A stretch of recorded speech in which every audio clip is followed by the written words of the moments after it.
Hello everyone and welcome back to Miss Key's Classroom. My name is Rachel and in today's video we are going to be talking about everything to do with teacher organisation.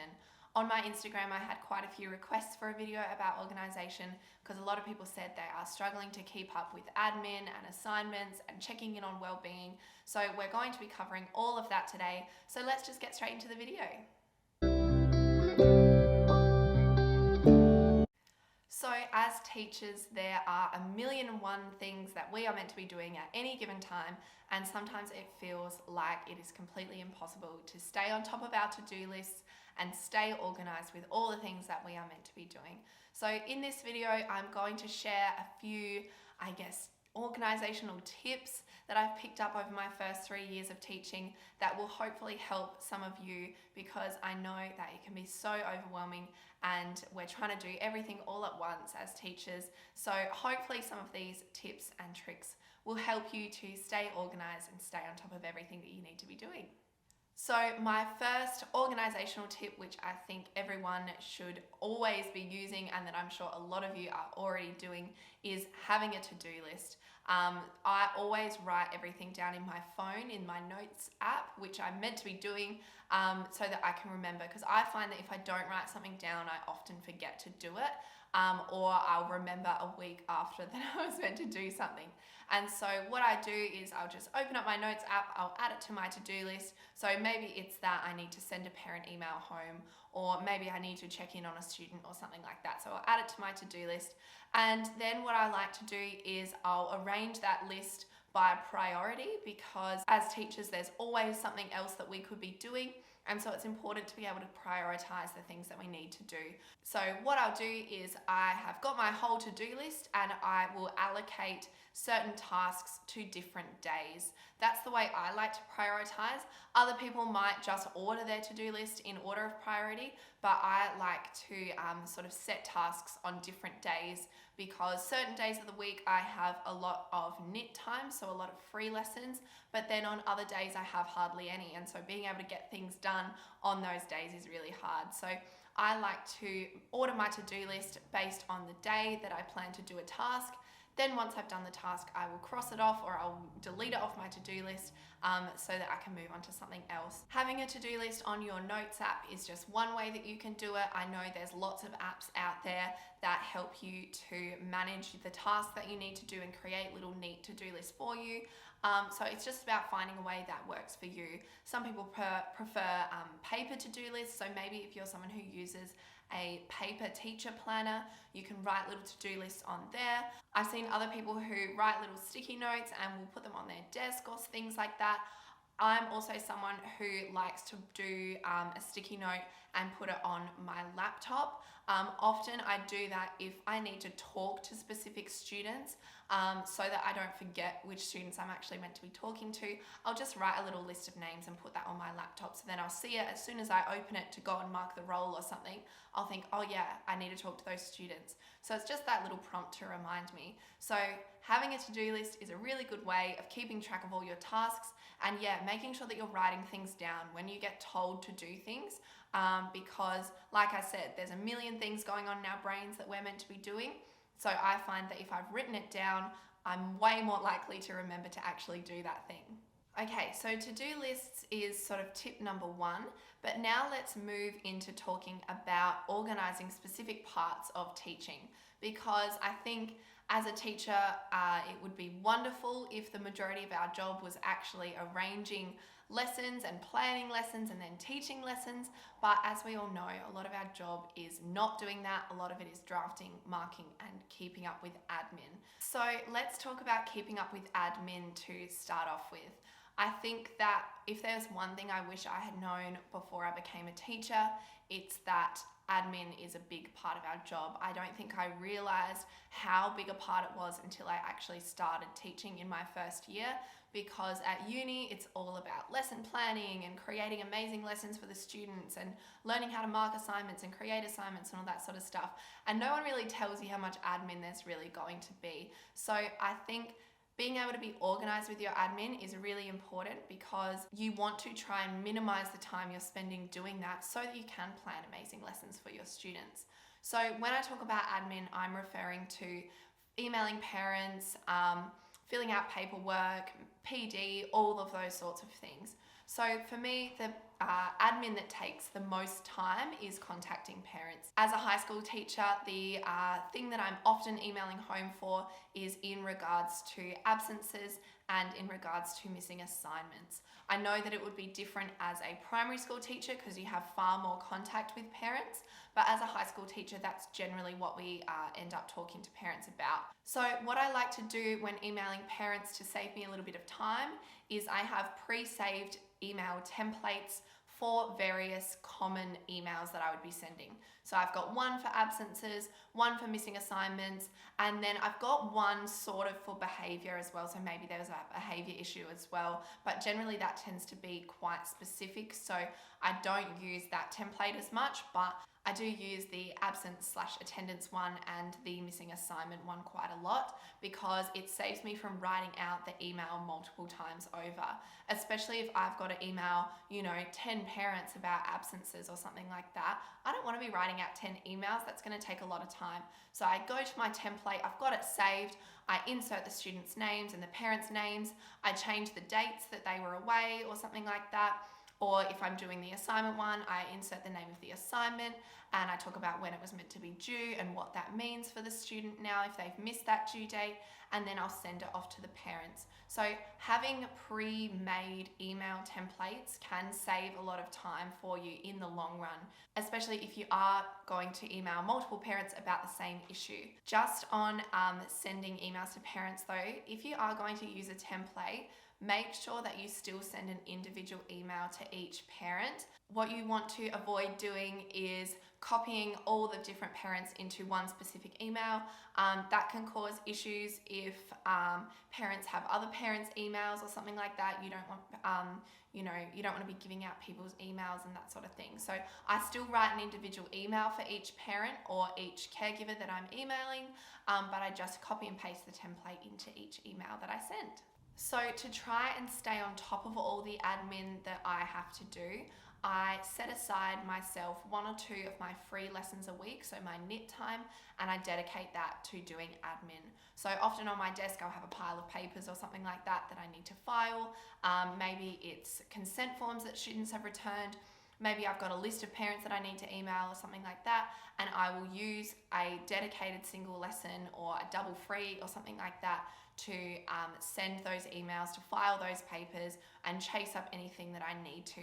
So I guess having a routine and setting yourself specific time to do your admin can be really helpful. In saying that, things don't always go to plan and our knit time gets taken up by something else, but having that time set aside where you plan to do something can be really good because it can, I guess, motivate us to do it.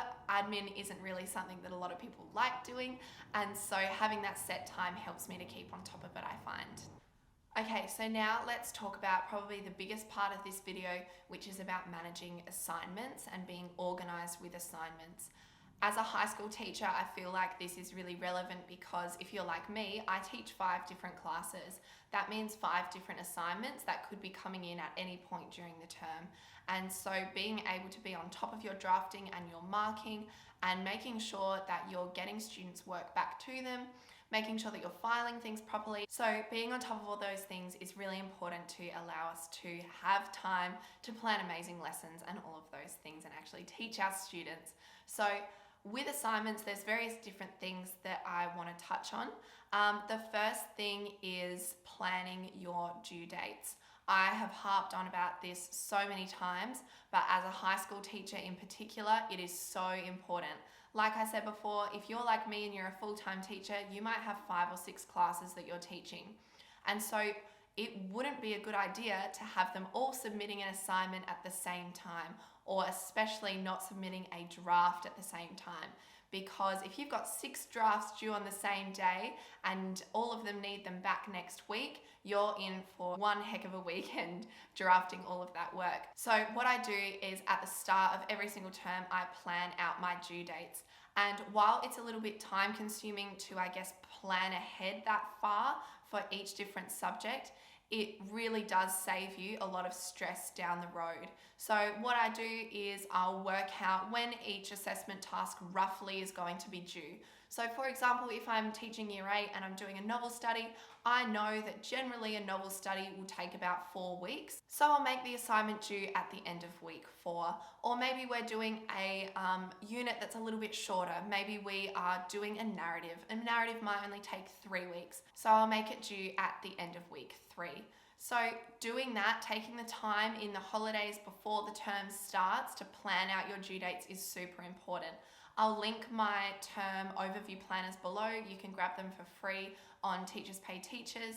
And I'll also put below the video that I've posted previously about planning for the term ahead, because that goes into a little bit more detail about how I do my due dates and using those term overview planners. So if you aren't planning out your due dates, that is my absolute #1 tip to stay on top of your assignments, because it allows you to spread out your workload across the term rather than focusing everything in on a couple of weeks during the term. All right, so next thing to do with assignments is all about drafting and marking. As an English teacher, I draft and mark a heck of a lot of work. Some other teachers, if you're a maths teacher or a science teacher, it might be a little bit different because you'll be focused more on tests. And so maybe you won't have as many drafts, but definitely as an English teacher, I get drafts for nearly every assignment. And so being able to have those draft due dates spread out within my term as I've planned out my due dates really helps me. So with drafting, I'm someone who likes to get my drafts back really soon after the students submit them. Generally what I'll do is students will submit a draft towards the end of the week, so maybe on a Thursday or a Friday. I'll draft them over the weekend and they'll get their drafts back at the start of the week. The reason I like doing that is because the way that my brain works is that I like to be working on one assignment at a time. I like to do one assignment from start to finish and then start the next one. I find that helps students because it doesn't confuse them. Because they are just working on one thing. They don't have to switch their mindset or anything if they're working on different assignments in the same class. However, I know that drafting all assignments over a weekend isn't realistic for everyone.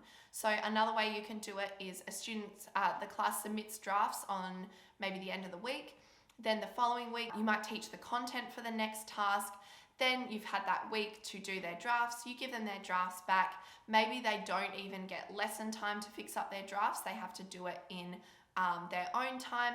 And then you've started the next unit of teaching and then they start the next assignment, and it sort of like progresses like that. It's up to you how you want to plan out your term. So yeah, like I said, there's different ways that you can do drafting and how you can arrange your term.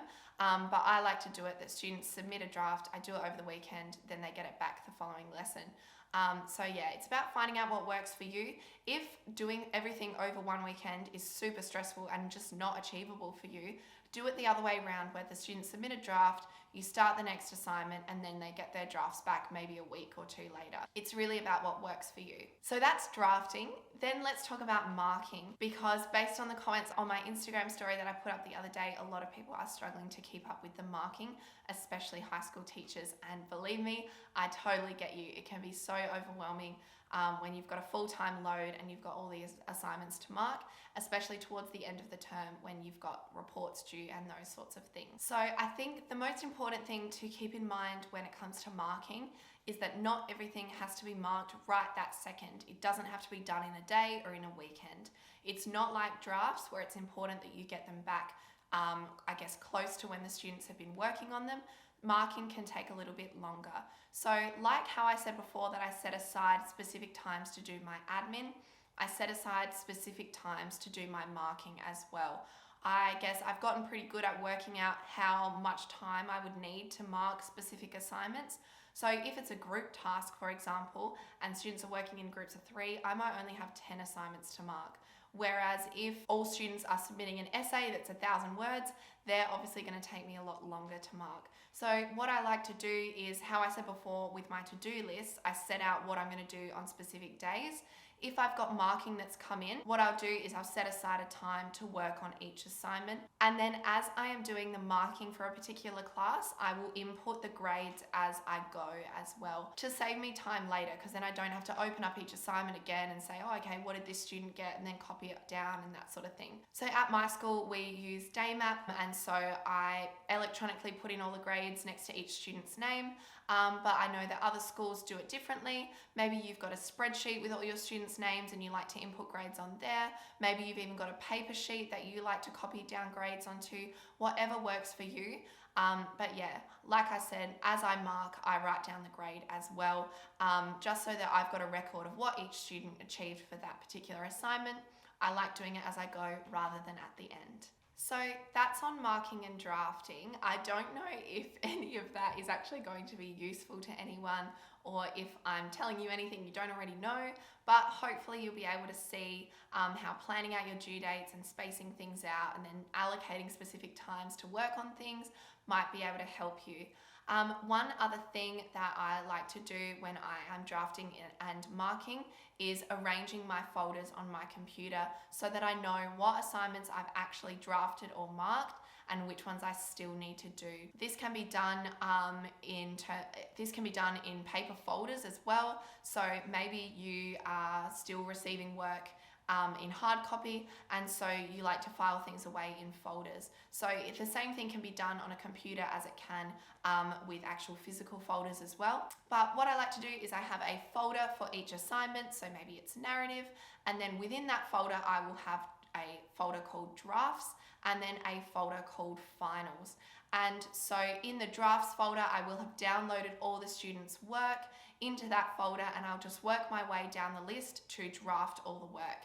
Then I'll give it back to the students. Then once they have submitted their final, I'll download all the work into the finals folder, and I will go through and I'll mark each one going down the list. I've seen other teachers break this down even further, and so they'll have a folder called drafts, and then within that folder they will have a folder called drafted. And so once they have drafted a specific assignment, they'll move that file into the drafted folder. And then within the finals folder, they'll have one called marked. And as they mark each assignment, they'll move it into the marked folder.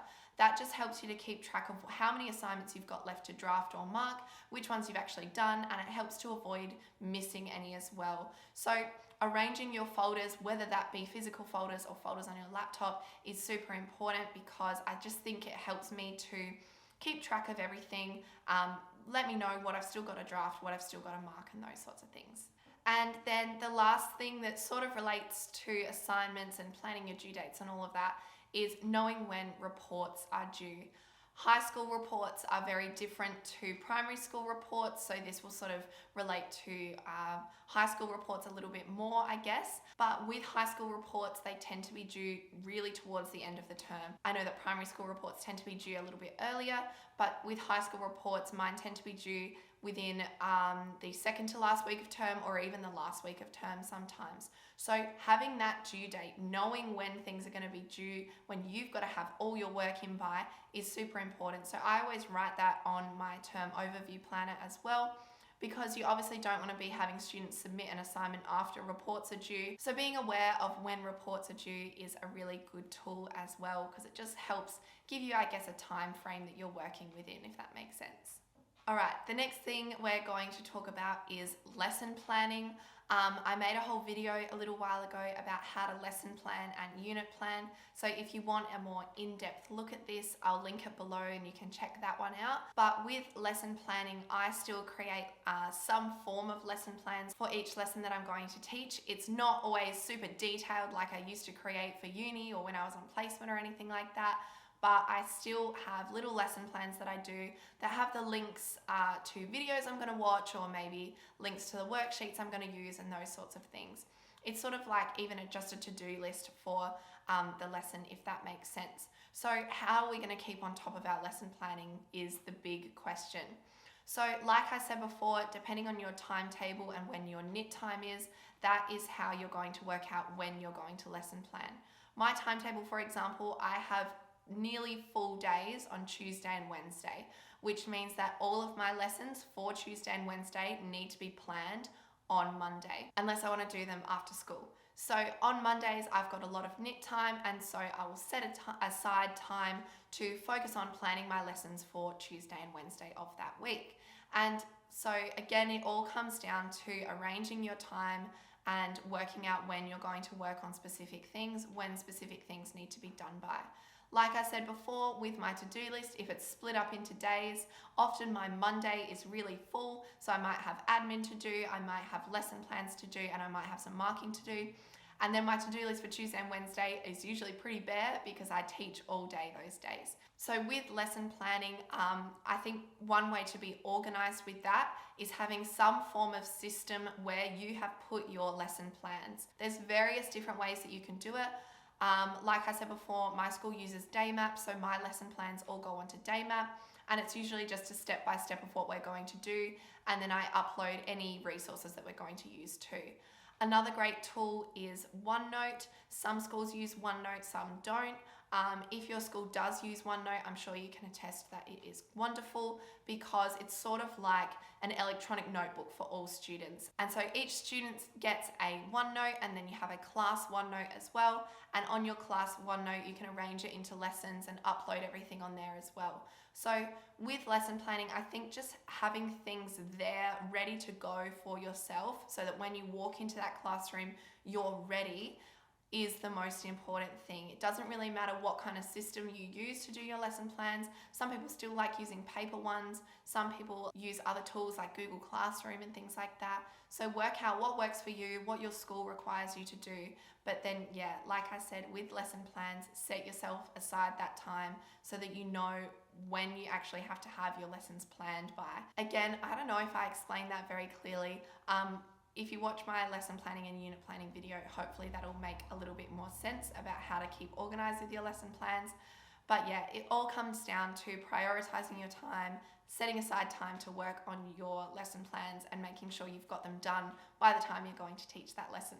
So the last thing I'm going to talk about relates to being organized in terms of your students. So as teachers, we have a lot of students to manage, but we also want to make sure that we have set aside time to do well-being checks and to maintain the relationships that we have built with students. So how are you going to do this when you're meant to be teaching the students, marking assignments, drafting work, following up on admin and all those sorts of things? Again, it comes back to building in the time, building in the routines of those wellbeing checks and checking in on students. So what I like to do is, especially in my Year 8 class, is that we have specific lessons where we do wellbeing checks. And so I don't call them wellbeing checks in our class, but what we do is we have Mindfulness Monday. And so within that, we might do various different tasks which relate to wellbeing. Sometimes it might be goal setting for the future. Sometimes it might be passing around our gratitude jar where each student gets to write something that they're grateful for. But then other times it might be checking in on more specific students. So I'll set the whole class a task that they need to do, and then I'll pull out individual students just into the quiet space outside my classroom and have a bit of a chat to them about how they're going. While it's not always feasible to have a specific lesson that you do that in, I'm lucky that I see my Year 8s for home group as well, so we have Mindfulness Mondays. But if you see your students just for a subject lesson, so maybe English or history or science or whatever, when you're planning out your week, set aside some time within a lesson where you will be able to talk to students one-on-one and just do some of those wellbeing checks. So maybe you know that the students are going to be working on an assignment in a particular lesson and that they will be able to work pretty independently. That might be a good time to pull individual students aside and have a bit of a chat to them about how they're going. Maybe they've got specific wellbeing concerns, or maybe you just need to follow up on some work that they missed out on, or maybe they've had extended absences that you need to check up on. So having that time built into your lessons when you know that there's going to be time for students to be working independently and you can just have your focus on a particular student or a few students is a really good way of being able to, I guess, manage the well-being of your students. So again, it all comes down what works for you and for your students. They're just a few ideas of how you can I guess, build wellbeing activities or wellbeing checks into your lessons. If you've got any other ideas though, please let me know in the comments below. Or alternatively, if you have got any ideas about teacher organisation in general, anything that I haven't covered, or maybe you've got an excellent thing that you do that you think would help others, please drop it in the comments below. But I think for now that brings us to the end of our video. I hope that some of this was helpful for some of you. I feel like I am a pretty organized person, but this video was pretty chaotic in terms of the way I explained everything. So if you do have any questions, again, please comment below, and I'll be more than happy to help you out. But for now, I hope you all have a wonderful rest of your day, and I'll see you all very soon in my next video. Bye!